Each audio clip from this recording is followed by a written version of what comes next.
राजस्थान की तपती रेत के नीचे सदियों से सोया पड़ा है एक ऐसा रहस्य जिसे कभी जगाना नहीं चाहिए था।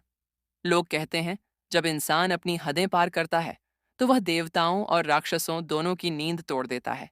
सदियों पहले एक गांव था जहां लोग एक अजीब देवता की पूजा करते थे। वह आधा इंसान, आधा सर्प था। उसकी आंखें अंगारों जैसी और जीभ जहरीली फुफकार जैसी। कहा जाता है कि उसे बलि चाहिए थी, इंसानी खून चाहिए था, तभी वह प्रसन्न होता था। लेकिन गांव वालों ने विद्रोह किया और मंत्रों से उसे बांध दिया। उसे रेत और पत्थरों के नीचे कैद कर दिया गया। समय बीता, सदियां बीत गईं, लोग उस श्राप को भूल गए। राजस्थान के एक छोटे से गांव में एक बालक अपने दत्तक माता पिता के साथ पला बढ़ा। यह बालक साधारण नहीं था। वह अंधेरे में छिपे साए देख सकता था। उसके माता पिता, जो तांत्रिक विद्या के ज्ञानी थे, समझ गए कि बच्चे में अद्भुत शक्ति है। उन्होंने बचपन से ही उसे आत्माओं से संवाद करना, मंत्र यंत्र का ज्ञान और ताबीजों का महत्व सिखाया।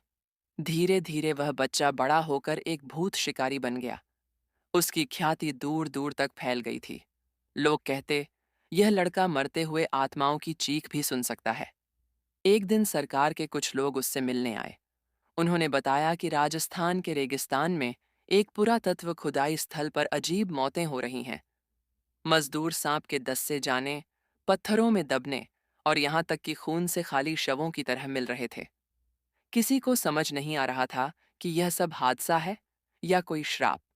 युवक ने अपने माता पिता की तस्वीर उठाई और बोला, मुझे जाना ही होगा। पुरातत्व का श्राप रेगिस्तान की तपती रेत पर वह खुदाई स्थल पहुंचा। वहां का वातावरण अजीब था। हवा में सड़ांध थी। मजदूरों के चेहरों पर भय साफ झलक रहा था। कई मजदूर तो भाग भी चुके थे। जो बचे थे वे कांपते हाथों से मंदिर के पत्थरों को खींच रहे थे। मंदिर की दीवारें रेत से उभर रही थीं।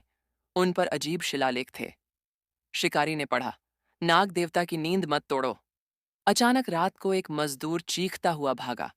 उसकी पीठ पर सर्प जैसे निशान बने थे। वह कुछ ही देर में गिरकर मर गया। शिकारी ने उसकी आत्मा से संवाद करने की कोशिश की। आत्मा ने कांपती आवाज में कहा, उसे मत जगाओ, वह भूखा है, और तुरंत विलीन हो गई। शिकारी का दिल कांप उठा। नाग दैत्य का जागरण अगले दिन मंदिर का द्वार पूरी तरह खोला गया। उस पर सर्पों की मूर्तियां थीं, जिनकी लाल आंखें भयावह चमक रही थीं। भीतर से एक धड़कन गूंज रही थी, जैसे कोई हजारों वर्षों से सोया हुआ प्राणी जाग रहा हो। धरती कांप उठी। धुआं फैला और उसमें से एक आकृति उभरी। ऊपरी हिस्सा इंसान का, नीचे का हिस्सा एक विशालकाय नाग का। उसकी आंखें रक्तिम ज्वाला जैसी थीं। वह गर्जना करने लगा और मजदूरों पर टूट पड़ा। कुछ को उसने जिंदा निगल लिया। उनकी आत्माएं उसके शरीर में समा गईं और वह और शक्तिशाली होता गया। भूत शिकारी ने मंत्रोच्चारण शुरू किया, पर दैत्य हंस पड़ा। छोटे मानव, मुझे बलि चाहिए। मैं सदियों से भूखा हूं। शिकारी का ताबीज जलने लगा। उसने समझ लिया कि यह साधारण आत्मा नहीं, बल्कि प्राचीन नाग दैत्य है। शिकारी और दैत्य आमने सामने। दैत्य धीरे धीरे उसकी ओर बढ़ा। शिकारी ने मंत्र से सुरक्षा चक्र बनाया। दैत्य उससे टकराया पर रोक न सका। वह गरजा, तू मुझे नहीं रोक सकता, मैं बलि लेकर ही जाऊंगा। शिकारी ने अपने ताबीज को कसकर पकड़ा और बोला, तेरा आतंक यहीं खत्म होगा। लेकिन तभी दैत्य ने एक मजदूर को पकड़कर निगल लिया। उसकी शक्ति और बढ़ गई। शिकारी समझ गया कि हर बलि उसे और प्रबल बना रही है। उसे रोकने का एक ही तरीका है, दैत्य की आत्मा को बांधना।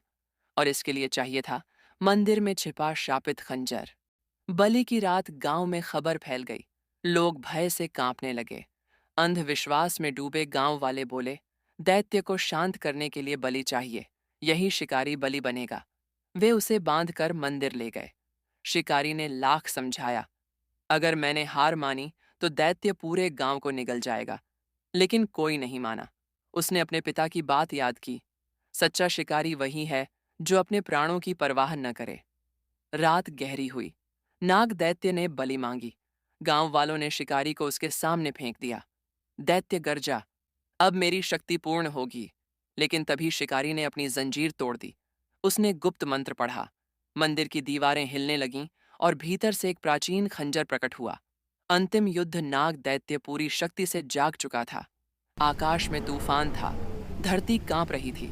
शिकारी ने मंत्रोच्चारण शुरू किया और खंजर उठाया। दैत्य फुफकारते हुए उसकी ओर बढ़ा। युद्ध आरंभ हुआ। शिकारी ने अपनी आत्मा का एक हिस्सा उस खंजर में समर्पित किया। वह कूदा और दैत्य के हृदय में खंजर घोंप दिया। एक भयानक गर्जना हुई। दैत्य राख बनकर बिखर गया, लेकिन शिकारी भी अधमरा गिर पड़ा। गांव वाले दौड़े। उन्होंने देखा कि शिकारी की सांसें चल रही हैं, लेकिन उसकी आंखें, वे अब लाल चमक रही थीं। क्या दैत्य की शक्ति उसी में समा चुकी थी? क्या असली खतरा अब शुरू हुआ था? पार्ट 2 देखने के लिए कमेंट करें